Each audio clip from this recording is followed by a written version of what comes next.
What's the most inaccurate thing your child has ever been taught in school? My 13-year-old daughter Emily came home crushed because her biology teacher insisted sharks never get cancer. Emily has always loved marine biology. Since she was little, she spent every weekend volunteering at our local aquarium, explaining shark anatomy and behaviors to wide-eyed visitors. Her bedroom looks like an underwater research lab filled with posters of great whites, bookshelves filled with marine encyclopedias, and documentaries always playing quietly in the background. Her passion started with her grandpa, who'd sit for hours helping her memorize species and habitats before he passed away last year. Then, Mr. Stevens started teaching her biology class. One afternoon, confidently standing in front of the class, he announced, "A unique fact about sharks is that they're immune to cancer." Emily politely raised her hand and explained that recent studies have clearly documented multiple cases of sharks developing tumors and cancers. She cited credible marine biology research she'd learned through the aquarium and respected scientists' publications. Mr. Stevens didn't take it well. He laughed dismissively, saying, "Don't believe everything you see in documentaries. I've been teaching this subject for decades, and sharks don't get cancer." To make things worse, he gave Emily detention for disrupting class and spreading misinformation. When Emily came home, she was devastated. Her confidence shattered. She questioned whether her passion and knowledge even mattered.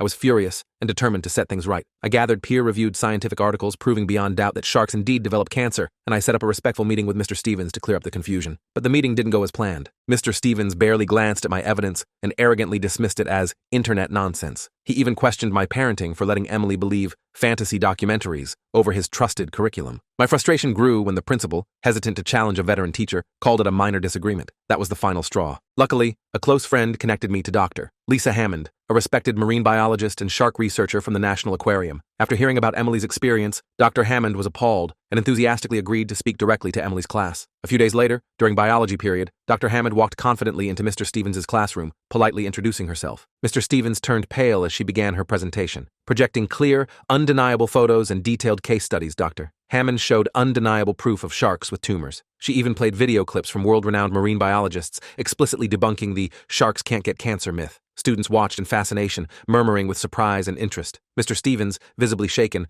tried to argue weakly at first but fell silent as Dr. Hammond presented overwhelming scientific evidence. As the truth unfolded, the principal walked in, just in time to see Mr. Stevens' humiliation firsthand. With the presentation concluding, Mr. Stevens had no choice but to publicly apologize to Emily in front of the class. He returned the marine biology encyclopedia he'd confiscated, sheepishly admitting his mistake in judgment. Emily regained her confidence after that. The school promptly revised its biology curriculum, incorporating current and accurate marine science research. Mr. Stevens was required to attend a mandatory marine biology accuracy workshop. Emily's treasured encyclopedia now proudly sits displayed in the school science center. Today, Emily proudly leads aquarium tours, her confidence stronger than ever, recognized by classmates and teachers alike as a true ambassador for marine biology education. The school newspaper ran a front-page story about how one student's determination helped update the entire curriculum, highlighting how important it is for everyone, even teachers, to keep learning.